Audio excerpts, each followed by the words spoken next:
Mayong adlaw mga kauma ug welcome sa Uma na Inday. Niini nga episode ako ipakita ninyo ang among technique kung giunsa namo pagkahibaw kung fertile dang itlog or dili.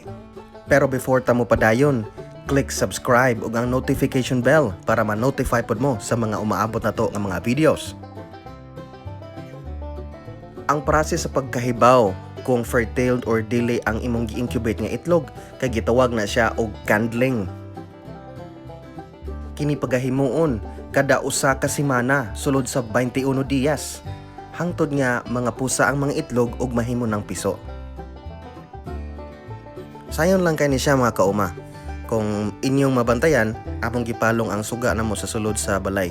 Ug unya nagkuha mi og lighter or pwede sad cellphone, pwede sad katong gagmay nga rechargeable nga mga flashlights ug imo dayong ipatungod ang itlog. Sama niya na.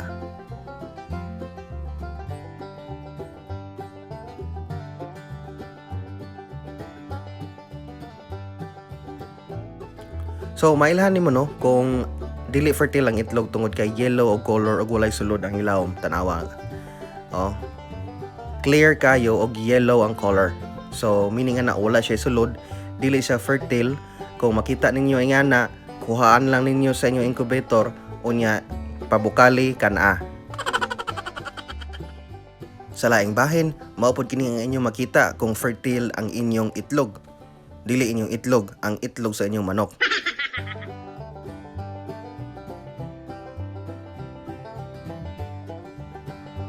Ug mao pod ni siya ang inyong makita kung infertile ang itlog or dili fertile ang itlog, no? Kita mo sa kalahian mga kauma.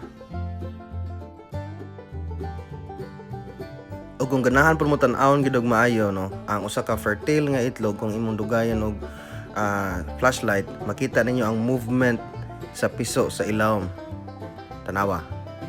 Na siya spot niya gamay, medyo red siya. Tapos naay maglihok-lihok ana sa ilawom ang anino. See? Mo na siya ang piso sa ilawom samtang nag-develop siya. Kung lihok siya, meaning ana buhi ang piso. Og dako siya og chance nga mahimong piso, mabuak siya. O, sama ani o. Ano ba ito i-focus gamay o. Okay kayo. O. Wa na, daog na mga kauma. Okay, so fertile na siya. No? So ibutang na mo na siya balik sa incubator, ayaw kayo dugaya og habwa ha. Ibalik din sa incubator kay para mainita na po siya o balik. O maro to mga kauma, dinalian, why intro, why outro, fights.